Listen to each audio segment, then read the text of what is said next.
right, everybody, welcome to another edition of the 12 Days of Innovation Summit. I am here with Principal Kim Foster. She is the principal of Fannin High School, but more importantly, she's the principal of the Innovation Design and Entrepreneurship Academy at Fannin. And so we're so excited to have her here out of Dallas ISD and being a part of this. So Kim, you want to take a second to introduce yourself and just tell us a little bit about you. All right. I am Kim Foster, as he stated. I am the proud principal of the Innovation Design Entrepreneurship Academy in Dallas ISD. We are in our 6th year of operation. Our campus is focused on personalized learning and helping students find who they are, what they're passionate about, what their strengths, their interests, and their needs are. And we pretty much tailor their educational experience based on the student. So really just looking at students for who they are as a person and creating an experience for them. So not to share all of your secret sauce, but personalized learning is a term that's thrown around probably every campus around Texas, around the world. So what is that, what does that look like? I'm a student coming into Fannin. How are you personalizing my learning experience? So all of our students start with the learner profile, and the learner profile just gives them, gives the teachers an insight into their learning preferences. So am I a visual learner? Am I a kinesthetic learner? Just those things that we already know from from looking at differentiation, but then it goes a little deeper into helping students discuss what they're passionate about. Mm-hmm. And through that, we try to provide them with opportunities to focus on the things that they're passionate about so they get a connection to school outside of just the typical content that we normally see in high schools. Okay. And how many students are at your school? We are currently at 258, 259. Okay. Our capacity is 400. It's usually about 100 kids per grade level, sometimes a little less than that. We love that it's small because we're able to actually get to know our kids. It's a family feel. So students know their teachers, they know their administrators, and it's just a small knit community, and we're able to actually learn the students because of that. Yeah. So you had that, it's taking it to that ideal state, right? That lots of teachers would want to be at, to know your students as a whole student rather than just a name on a page or a number in the class. Exactly. That's so cool. So 6 years it's been open. You've got to have some success stories. Is there any story that you could share about kids that have come through your program? There are several. One that I focus on a lot when we're doing our recruitment is a story of Jasmine Benton. She graduated 2019. She is an entrepreneur, but she's also in college at Oklahoma Christian University. The premise behind our campus is to create students that are social entrepreneurs. And so Jasmine came to our school, and she was already interested in business. So she already had a small business going with interior design. And so when she came to IDEA, she connected to our network for teaching entrepreneurship and actually took her business in a different direction. She kept the concept of interior design, adding components of taking trash and turning it into treasure, which is one focused on the sustainable goals. And she won the Network for Teaching Entrepreneurship competition in New York, which they gave her $7,500 to invest into her company. Our goal is to replicate that model, just give students the opportunity to develop entrepreneurial skills. Whether or not they're interested in being in entrepreneurship, it doesn't really matter. Those skills translate into any business or any company, or whether or not they're going to college. It's just giving them the opportunity to create and design things that solve problems for people around the world, and specifically in our community in Dallas. Yeah, that's an awesome story. So do students typically, as they come in, you said it's not an expectation that they become entrepreneurs. Is there some sort of a PBL or project that they're working on throughout their time in IDEA that, similar to your example, she already had a business in interior design plan. Do you have that, the students go through that so they're experiencing all those elements of being an entrepreneur? How does that work? Yes. So from the beginning of their time at IDEA, they decide because we have two academies. We have one that's the Academy of Information Technology. The other is an Academy of Finance. The students all start at a freshman level with a class that the curriculum is through Network for Teaching Entrepreneurship, where the students develop a technology or an app that will solve one of the world's problems through the Sustainable Development Goals. And so as the kids get to play with that and they present authentic data to the community, whether it's our teachers or we have people come in from our advisory board, and they give them feedback on their business plan, kids typically, they'll get into it. And then it's just like, oh, well, this could be something that I do. Even though I want to go to college, I do have the opportunity to really make an impact. So our goal is not so much just creating entrepreneurs, because we want our kids to be entrepreneurs, absolutely. But we also want them to think outside of themselves and innovate for a cause. So looking at what they can do outside of themselves to better the lives of other people. And if they leave with empathy and just the understanding that their purpose is meant to impact others, we are completely okay with that. So we've had our kids leave with the idea of developing their business. We've had kids that have left for military service and they've received huge sign-on bonuses because we help them prepare for ASVAB. Just whatever they want to do, it all goes back to the personalized learning piece. Let's look at this. Is this something that you're good at? You may not have considered this as an option, but you're really great at it. So let's look at how we can make this an option for you. Yeah, that's excellent. I mean, you're like you said, you're creating a path that is unique to the students themselves. That is exciting. So, you taught before becoming principal here, and you probably taught in a system that's not quite what you are doing now. So, talk about the differences between that, and talk about the transition from a traditional classroom experience to what's happening at your school now. Well, actually, I was lucky in the sense that I came into education. Education is my second job.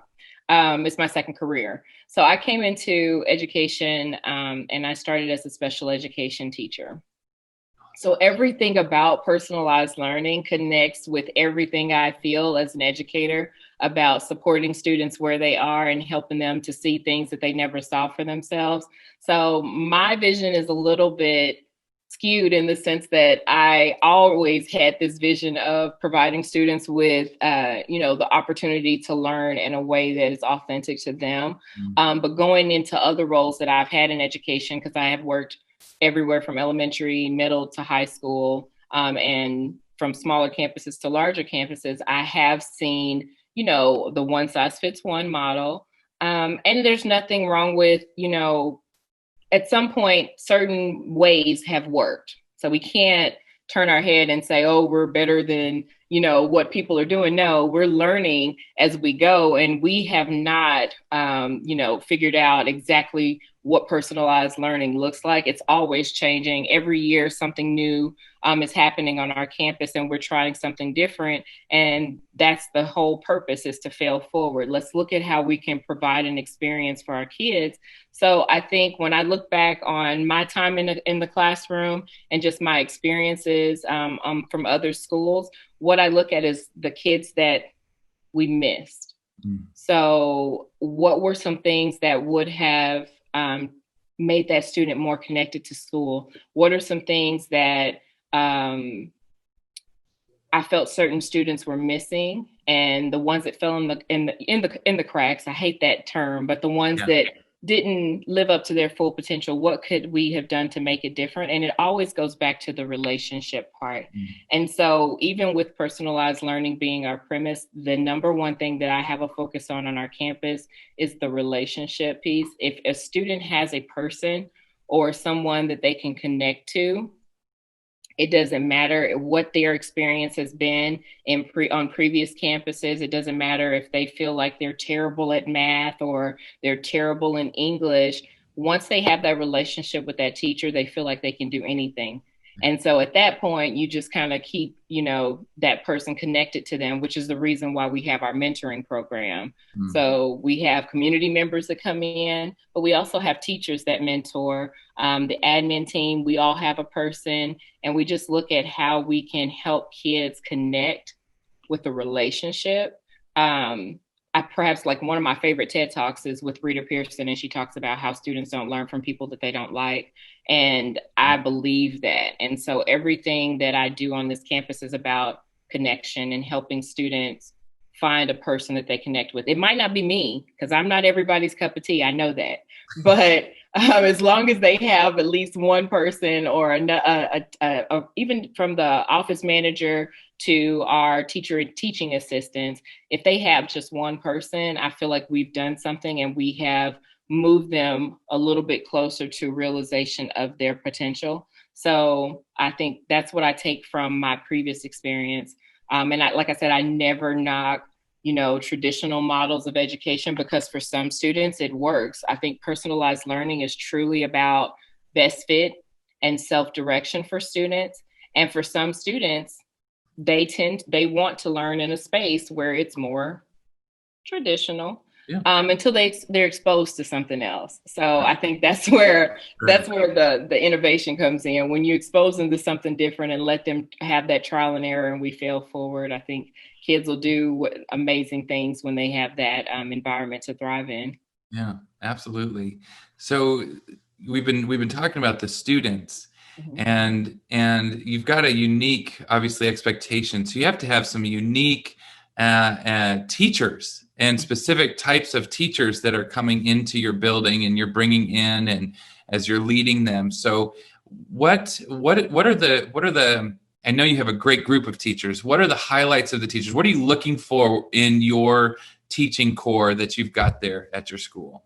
So, over the course of time that I've been here, we have revamped our recruitment process and how we interview.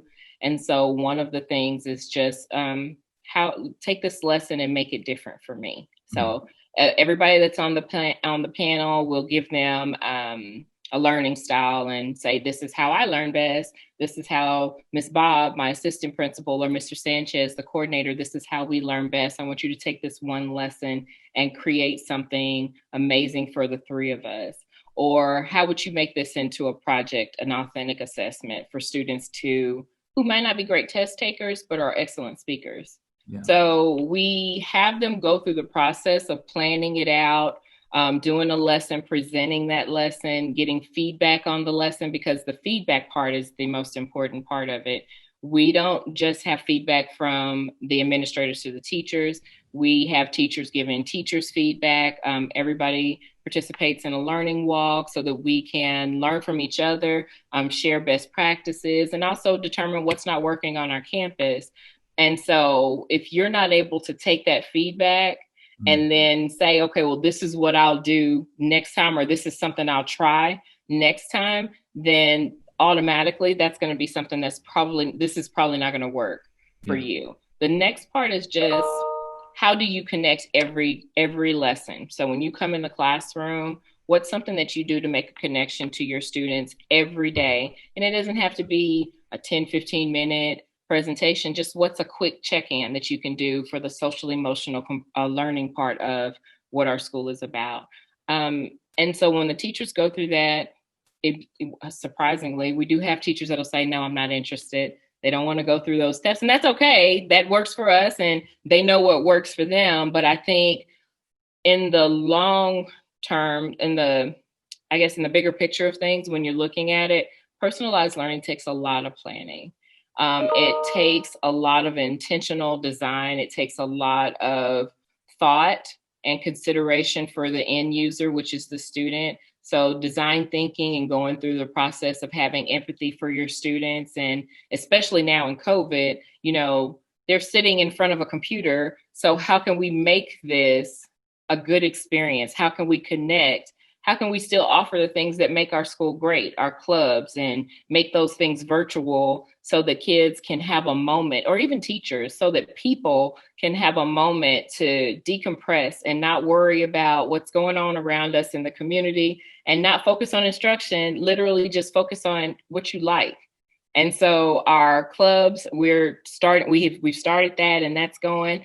We're just looking at, I guess, a teacher who's going to be patient in the design process and that is willing to accept feedback and support because it's here. Especially with the teachers. I love the teaching team here that when you walk by on any given time, not now because of COVID, but virtually, you can see them planning and you see them working together. You see them giving each other feedback and telling each other, hey, this worked for me. Maybe you should try this.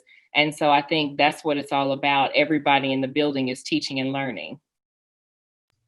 So, as you're describing that interview process, I'm just kind of racking my brain as to when I was in the classroom and thinking, wait, you want me to take that and make it for 3 different people, but then the expectation is to do it for 15 to 20 kids. Mm-hmm. Like that's leaning into something that is very different than, traditional going through in that. So, how are your teachers? I mean, obviously you've got special teachers. How do they manage that? What is a class? If you could just, I know that there's lots of subjects, lots of teachers, but what does a typical class period look like as a student walks into class? I don't know that we have what we call the typical class period, just because we give the teachers, when we do our PD and professional development with our students, our teachers, we try to model what we want them to do in the classroom. So the teachers have a learner profile, and we try to create experiences for them that are authentic to their learning style, so that they can see that we're not just asking them to do something that we're not willing to do ourselves. But I think the biggest part of it is taking tried and true measures. We know when you use data and you use several forms of data, both formal and informal, about a student, that you will have results. So we just set up small goals, and on any given, we consider ourselves thought partners. So when I give lesson plan feedback, it's not necessarily you need to do this over because it doesn't fit this. Well, what is your outcome? What do you expect to happen from this? Help me to understand your thinking. And then, well, maybe you can use this tech tool, or maybe you can use this type of activity, just giving them support in trying something different.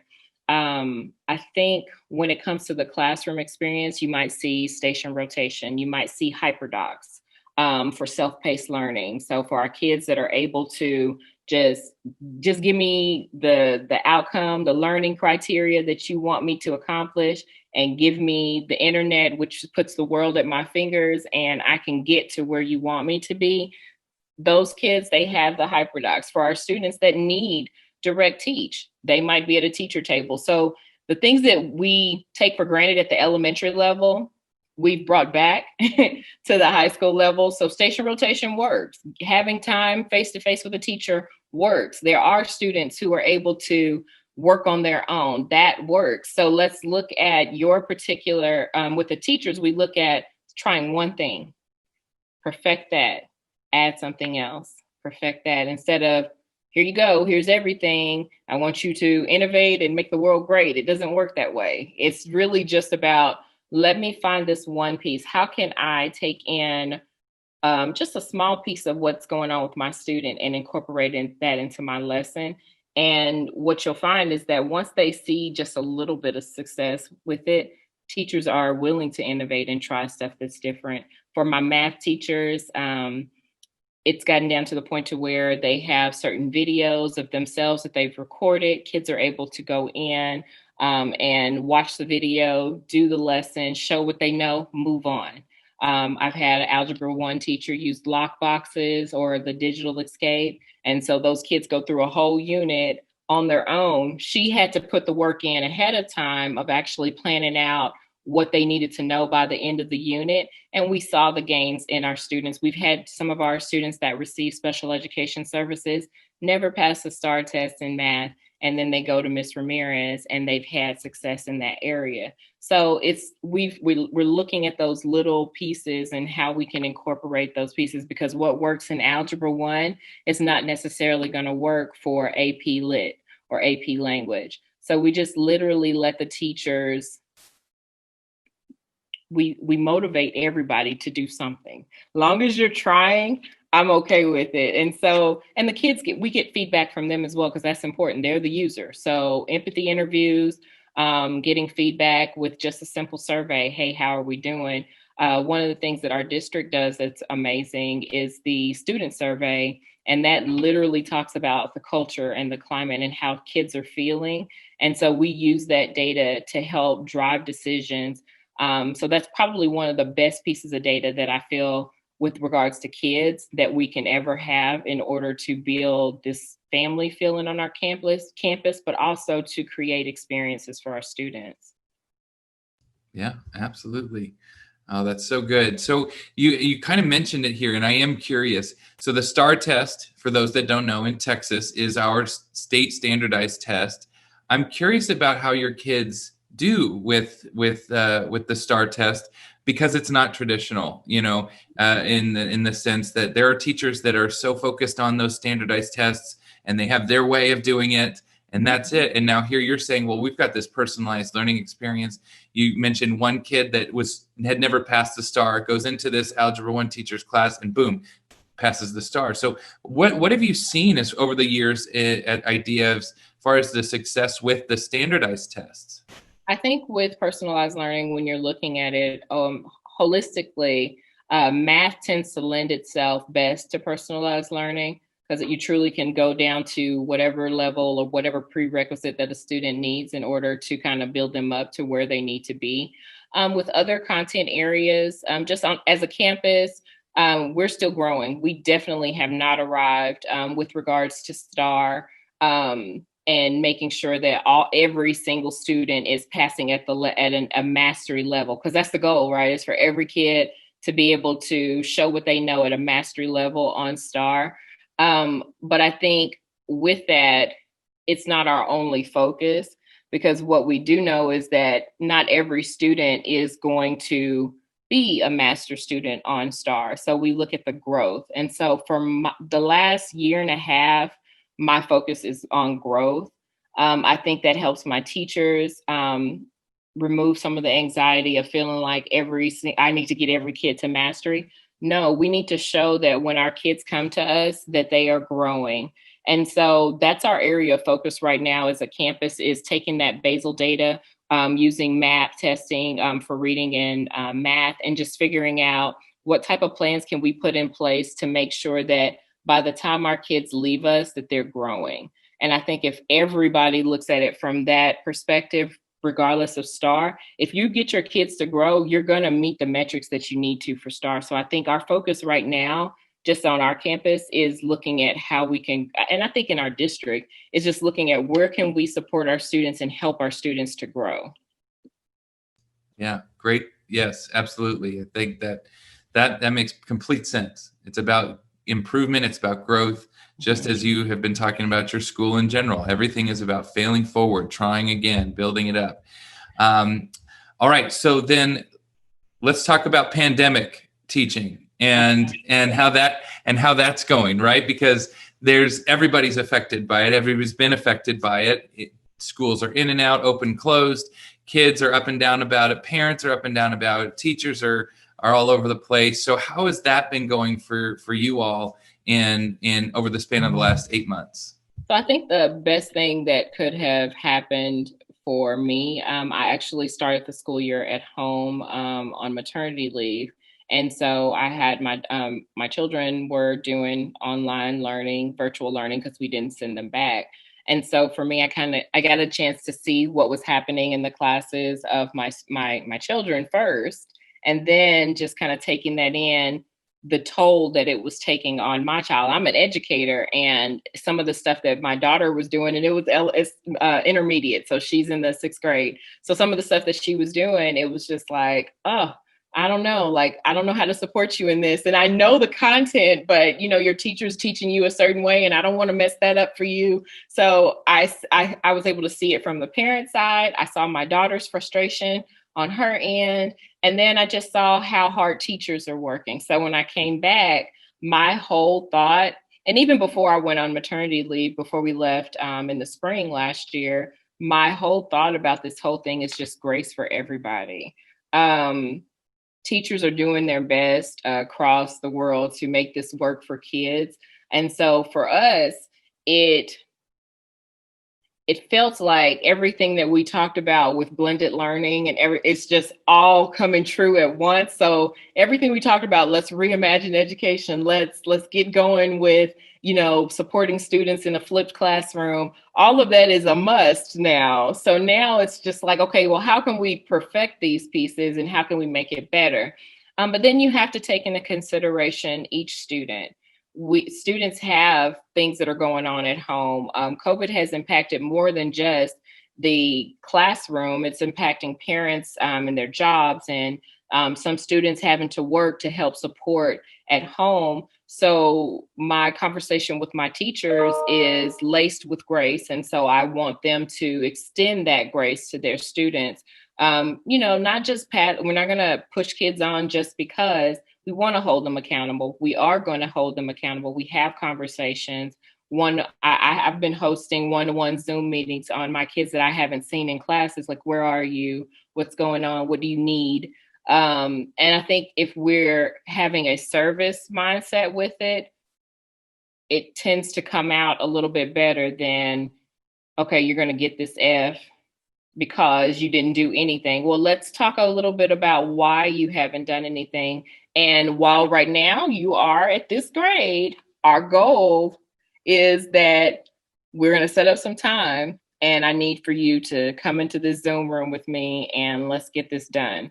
For my seniors, and I have a senior, so I understand this is different. This is not what they signed up for. All the activities and the things that make your senior year are different. So we have to approach it with a relationship mindset and not let go of expectations, but let them know that it's going to be okay. So I think with COVID in mind and just how we are approaching things, it really is just about connection, calling parents, trying to get them to see that, okay, I know that you're at work and you can't sit with your 16-year-old and tell them to log in and do the work. But if I call you, I need you to have our backs and I need you to make your student on the weekend rather than going to go to work. I need them to sit and get that work done. And so I think that's where we are. I can't say that as a personalized learning campus, we've perfected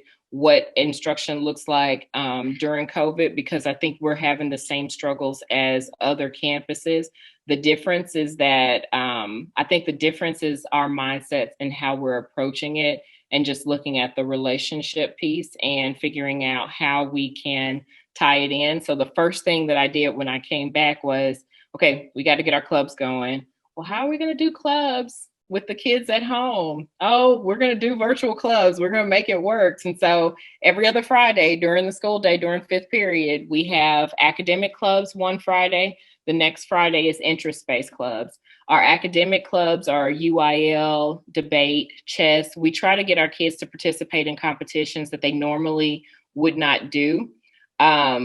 So when you have a list, they still have choice, but it kind of urges them to participate and connect to the school in a way that they wouldn't. And then the interest-based clubs, we have everything from robotics to a Netflix club. I think there's a Bible study club, like whatever the kids want to do.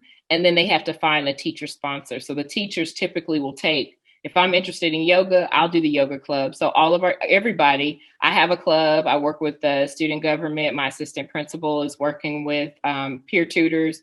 And these are all student-based clubs. So I think our fifth period block, our attendance has went up. And I think that's because on Fridays, that's when we have our club. So I think that having the opportunity and the message that I send out on our remind to everybody when it's club time is, hey, no school talk, no COVID talk. Like, this is just a time for people that like the same things to have fun talking about the things that they like. And I know that it's just 30 to 45 minutes of just a relaxed time during the day, but I do believe that it lets the kids know that we understand you're stressed, we're stressed too. Let's just have some fun for 45 minutes and then we get back to work. That's great. You're building the relationship. You're building the foundation and the connection back to why you're there, what you're doing in your school. So then, kind of piggybacking on what you've been doing and being in the trenches of COVID and responding and doing all of that, what do you think? Who knows what next school year is going to look like, right? But we're learning things as we go. Like you mentioned, there's a lot of stuff that all has been talked about, and then the pandemic happens, and now we're forced into this innovation.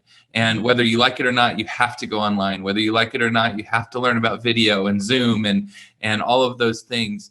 What are your big takeaways that whenever the time comes that things are never going to be back to the way it was. Right. So what's the new normal? What will be the new normal at Fannin? What are you taking away now that's going to make your school better in the future? I think perhaps for any school, what we can take away from COVID is just the fact that students do not need us to stand in front of the classroom and talk to them for 90 minutes or 45 minutes and just give them everything they need.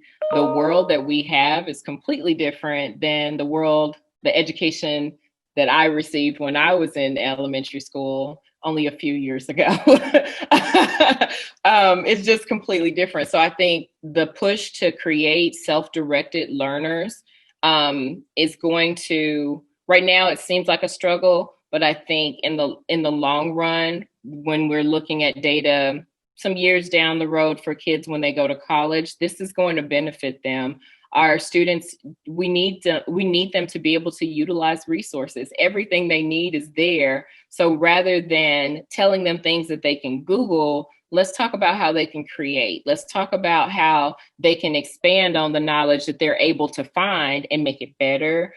Do a research project on it. Like, how can we help them to move past just the rote memory of things and just becoming facilitators?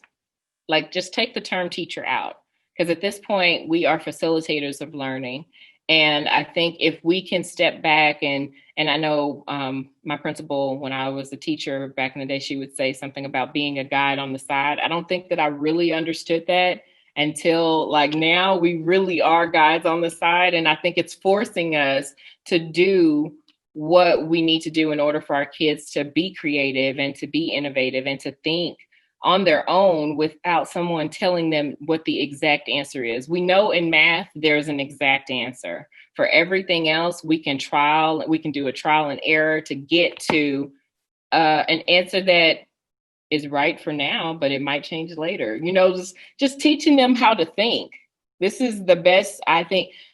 COVID is not the best thing that could have happened to us, obviously, but this is the best thing that could have happened to us in the sense that it is forcing us to think differently and to support students in a way that we have never had to do. We have groups and pockets of people that have been focused on personalized learning. I know the founder of this school, and they were light years ahead of what was going on in our area. Our founder for this school, Sarah Ritzma, and Courtney Eggleston, they were already thinking ahead and what school could look like. And it's exactly where we are now. So now it's about taking this moment and looking even further ahead, because we're preparing kids for jobs that we don't even know are going to exist. Everything is changing, and teaching kids how to think, teaching kids how to use design thinking and have empathy for a user and develop something for a person. These are skills that they can translate into their next stage, whether it's college, entrepreneurship, if they go to the military, whatever it is, we're teaching kids how to think at this point. That's awesome. That's excellent.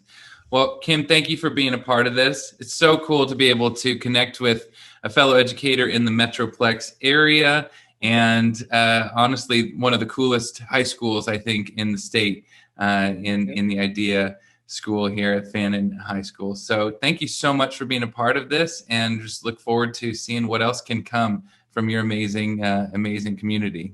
Thank you so much for having me.